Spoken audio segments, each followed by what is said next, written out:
Lord, everyone. Brother Roop here. We're in the book of Acts, chapter 14, verse 19. That's right, verse 19. If you are a subscriber, thank you very, very much. I appreciate it. Honored, privileged. If you like these videos, go and subscribe and ring the bell. Book of Acts, chapter 14, verse 19. A crazy, crazy chapter. It starts kind of bad with Paul and the rest of the apostles being kicked out from town to town. Then in the middle of the chapter, it's an awesome story about Paul seeing that a man had the faith be healed, prays for him, and he pulls him up, and he's healed. And now it gets kind of crazy again. So he heals this man in a little town of Lystra in Asia Minor, and they're amazed and thought they were the gods Jupiter and Mercury visiting them, and so they got some bulls and some sacrificial animals they're going to sacrifice to them. Paul and the rest of the apostles were horrified by this, and they tell them, hey, we're not gods. We're just preaching the gospel of the God, Yahweh. So about that time, well, let me read the verse. And there came thither certain Jews from Antioch and Iconium who persuaded the people, and, having stoned Paul, drew him out of the city, supposing he had been dead. Well, first of all, I want to say that I really love the word thither. So you always see a word like that in the King James Version, and one of the reasons I like the King James Version, thither, I like that word thither. Anyway, I digress. It's a personal issue of mine.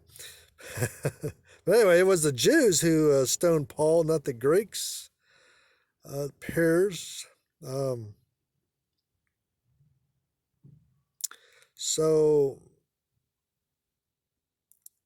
they suppose him to be dead. They stone him. They think he's dead. They probably returned to their towns by then or left that town. And this would account for the fact that Paul could re-enter town of Lystra.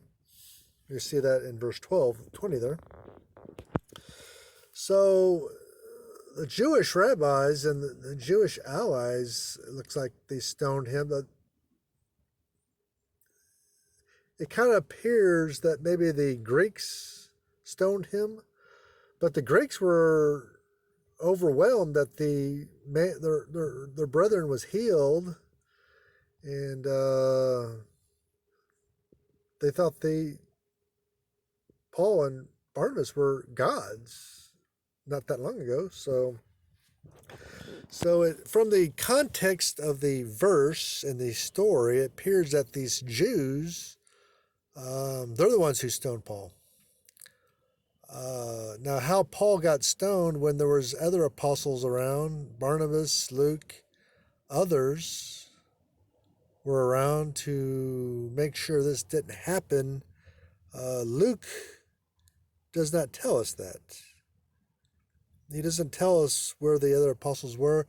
It might have been the case the other apostles were busy collecting food or cooking or finding living arrangements, or something like that, and they were away, and these Jews caught Paul alone. They stoned him. Apparently, the only beef they had was with Paul, so they didn't stone the other apostles. They only stoned Paul. So yeah, not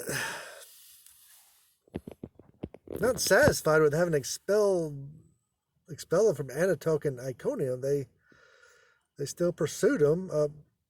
Persecutors often exhibit a zeal and a perseverance in a bad cause. When they see that Christians are on a holy cause,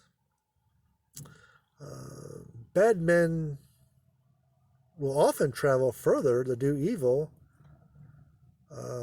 than good men will do good. And wicked men often show more zeal in opposing the gospel than professed Christians do in advancing it. And so they persuaded the people that they were impostors, probably, and excited their rage against them. They stoned Paul, whom they were just before ready to worship as a god, but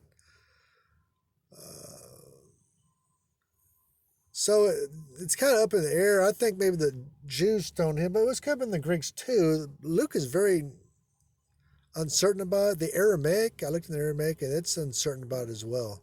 Luke just was very vague. If it was the Greeks, it would be a striking instance of the fickleness and instability of idolaters. And what a striking instance of the instability and uselessness of the popularity they just gained. Just before they were ready to adore him, now they sought to put him to death. Nothing's more fickle and popular, being popular. It's very fickle. One day you're a hero, one day you're the goat. You know, and unbounded admiration of a man may soon be changed into unbounded indignation and contempt. It was well that Paul, that he was not seeking this popularity, that he did not depend on it for his happiness. He had a good conscience. He was engaged in a good cause. He was under the protection of God, and his happiness was to be sought from a higher source than the applause of men.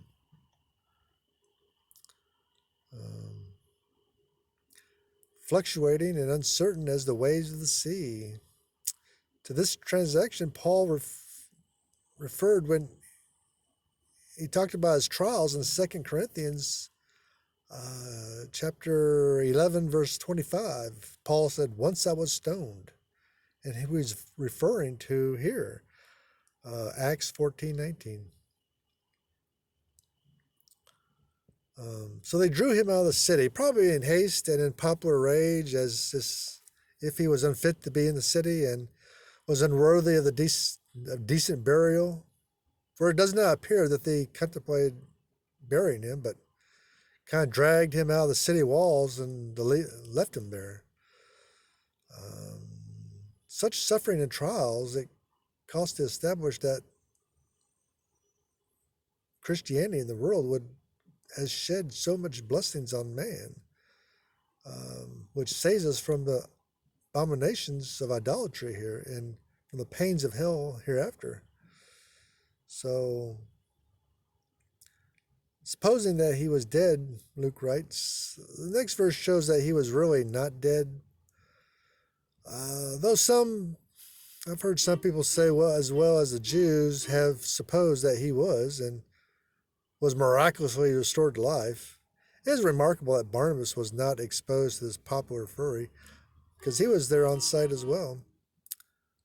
But as I remembered that Paul was the chief speaker, and it was his particular zeal that exposed him to this trouble.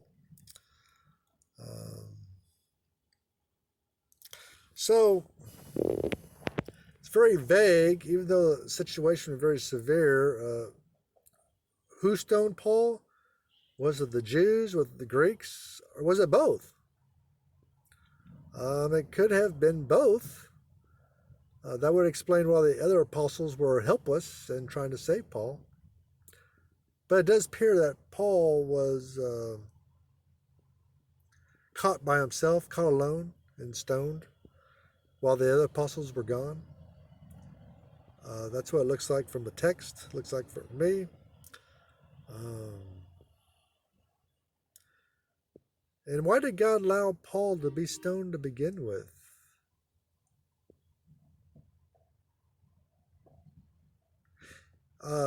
God spared his life, no doubt. He spared his life, but he did allow Paul to be caught and stoned, which had been a very terrifying event.